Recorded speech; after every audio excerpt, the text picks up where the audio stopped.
कूजन्तं राम रामेति मधुरं मधुराक्षरम् आरुह्य कविताशाखां वन्दे वाल्मीकि कोकिलम्। रामाय रामभद्राय रामचन्द्राय वेधसे रघुनाथाय नाथाय सीताया पतये नमः।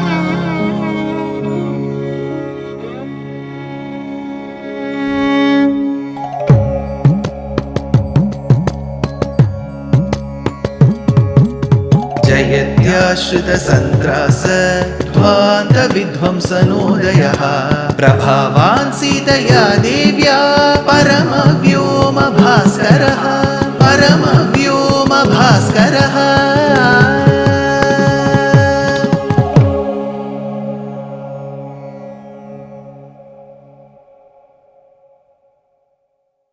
श्रीमते निगमान्त महादेशिकाय नमः।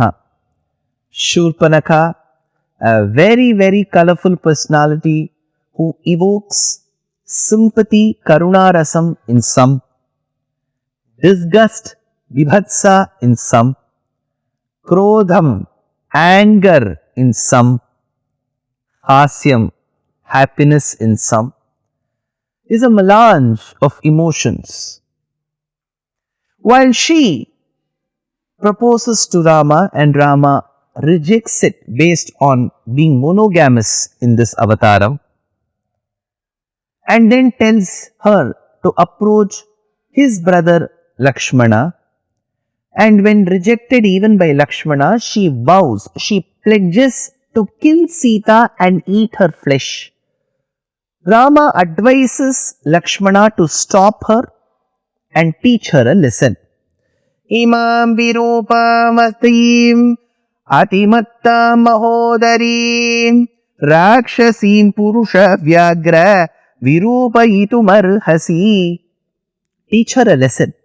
Why? Because even if it is a woman, generally in Sanatana Dharma, woman is to be revered, worshipped, respected. In such a scenario, how could he kill or how could he advise Lakshmana to humiliate a woman? Because when a woman, especially a woman, forgets the basic quality of karuna, vatsalyam, motherhood, she doesn't stay as a human woman. She ought to be killed or punished. It is the same rule that is deployed for Tataka. When Vishwamitra advises Rama to kill Tataka, Rama is reluctant, telling that he doesn't want to hurt a woman, he only wants to respect them. That is when Vishwamitra says, your rule that you have to respect a woman is to be appreciated, but who told you Tataka is a woman? She kills fetuses and eats them up. How can you call this lady without an iota of mercy in her as a woman? Same applies to Soorpanakhā. She says, I will eat up Sita. Has she ever seen Sita? Has she moved with Sita? Does she have a previous grudge or vengeance against Sita? What tells her, coaxes her to say that I will eat Sita? So when this is the act of Soorpanakhā, there has to be a punishment. Now the quantum of punishment is the question, which probably I may not be able to answer. Probably it was a Shastric rule in those days that if you try to hurt the other person, or kill the other person and promise to eat up the other person, then you will have to face this humiliation. Rama says, Imam virupamasatim atimattam mahodarim rakshasim purusha vyagra virupaitumarhasi. So teach them a lesson. Now Lakshmana, who understands Rama's command, rushes. He in fact goes ahead of Soorpanakhā, takes his arrow and chops off her nose and ears. Ityukto Lakshmanastasyaha krudho Ramasya pashyatah uddhritya khadgam chichera karnana se mahabalaha. So her nose When I say nose, some part of it was damaged. Her ears were also damaged. So entire organ was not taken, but it was damaged. So when there is a damage, especially to the nose, how could she go and even speak? It will pain. The more you speak and stress, the blood will ooze. It will not clot. How did she speak? $1 million question. But she goes to her brothers who are Kara, Dushana and Trishiras in Janasthana.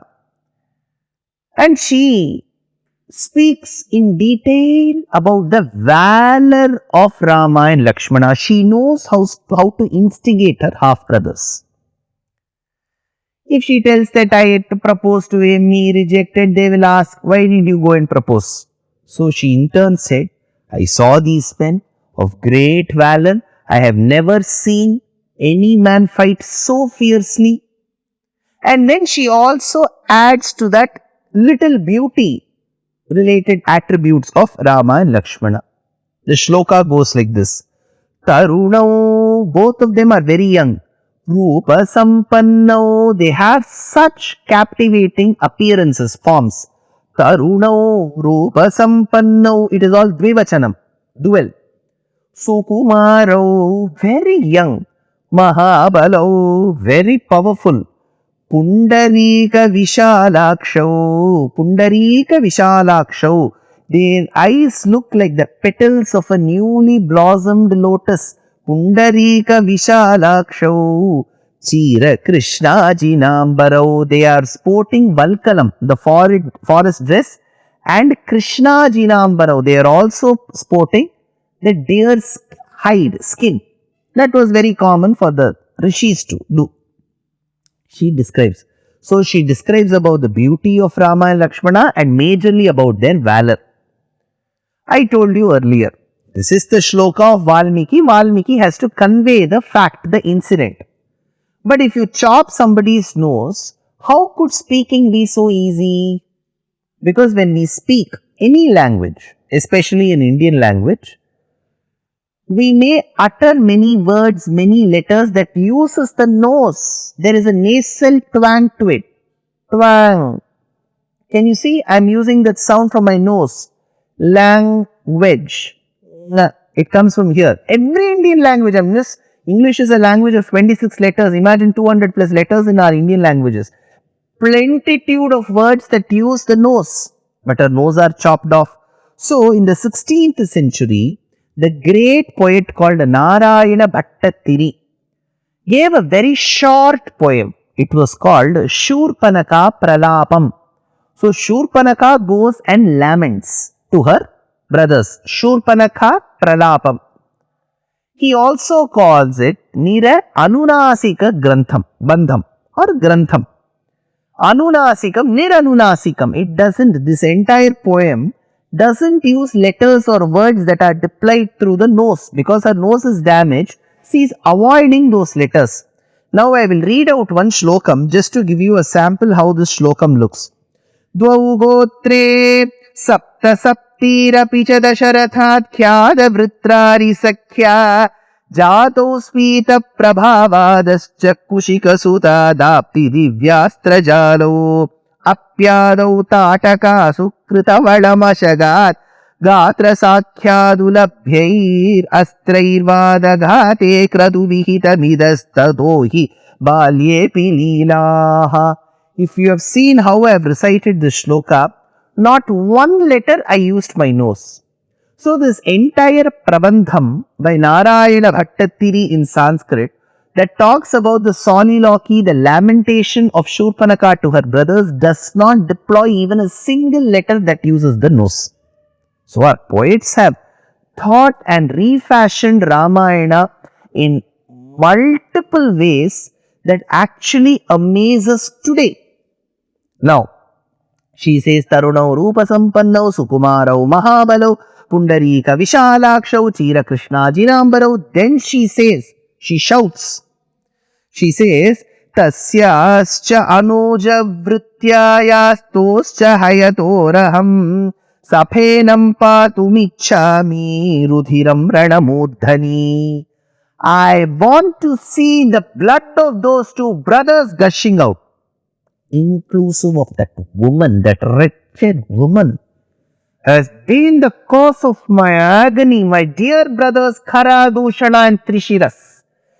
Kill those two men and women and I should see the blood gushing out of them, he says. Then Lakshmana is told by Rama. Rama says, Lakshmana, this lady came, proposed, things happened and she went.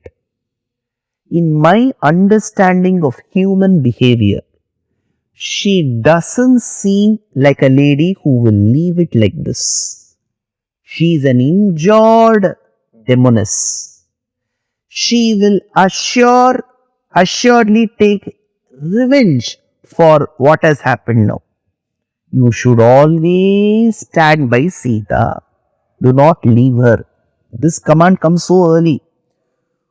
Muhurtam bhava saumitre Sitayaha pratyanantaraha imanasya vadhishyami padavimāgataniha.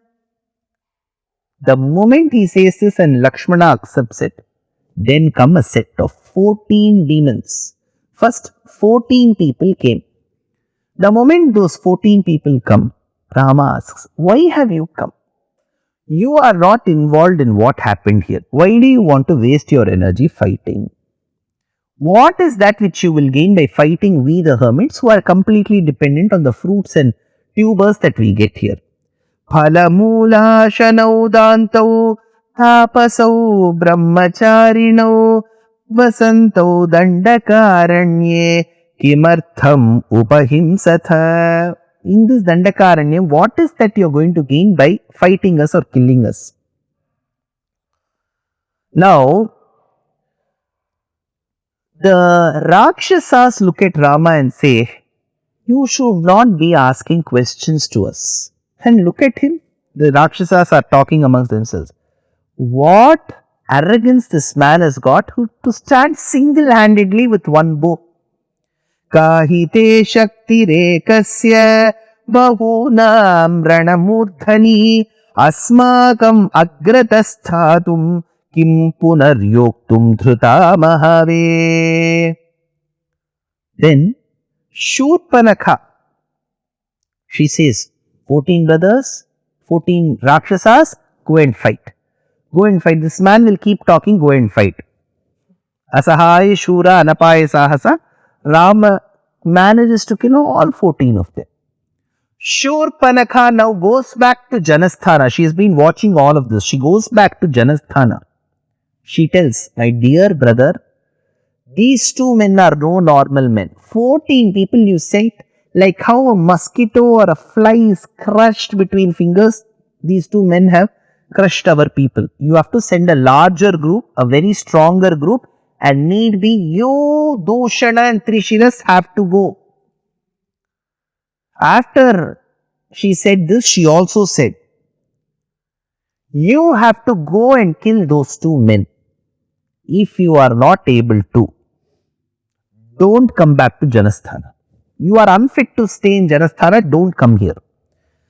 Apayahi Janasthana tvaritaha saha bandhavaha jahitvam samare mudhanyatatu kulapamsana manushau tauna shaktoshi hantum vairama lakshmanao nissatvasya alpaviryasya vasaste kidrishastviha. Khara, Dushana and Trishiras are motivated by this talk of Soorpanakhā. They start marching towards that particular arena where they have to fight Rama. One of the biggest battles that we are going to see where Rama is going to take part. What happened next? Next episode. Dear Astika reader, I am happy to be authoring a 2-part book on the Ramayana in English. The first part is slated for release in the year 2024. The book aims to recreate and retell the Ramayana of Valmiki, conforming to the ancient commentaries and other allied literature. To receive notifications of the book release, kindly register with www.deshikadaya.org/books. Namaskaram.